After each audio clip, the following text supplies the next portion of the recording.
Les Pays-Bas reconnus responsables de la mort de 3 musulmans à Srebrenica. 3 hommes qui avaient été chassés de la base des casques bleus néerlandais en juillet 1995 et qui furent tués par les Serbes de Bosnie.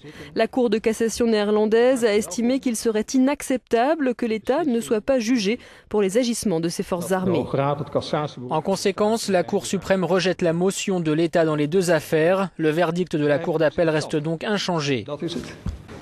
Les proches des 3 hommes ont évidemment laissé éclater leur joie, parmi eux la fille de l'électricien de la base néerlandaise, alors sous l'égide de l'ONU, ainsi que l'interprète du bataillon. Pour ce dernier, ce verdict marque la fin d'une décennie de lutte. Il avait saisi la justice néerlandaise en 2003.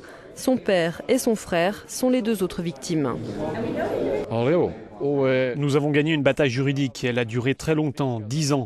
J'y ai laissé mon temps et ma santé, mais nous sommes enfin arrivés au bout.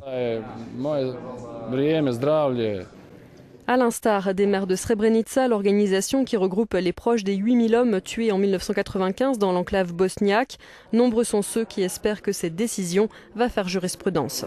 La conclusion, c'est que le drapeau de l'ONU ne donne d'immunité ni aux États ni aux soldats en tant qu'individus. C'était pourtant la ligne de défense des Pays-Bas qui rejette la responsabilité sur les Nations Unies.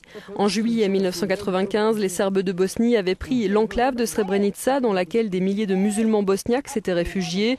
8000 hommes et garçons furent abattus par les troupes de Ratko Mladic, une enclave que les casques bleus néerlandais étaient censés protéger.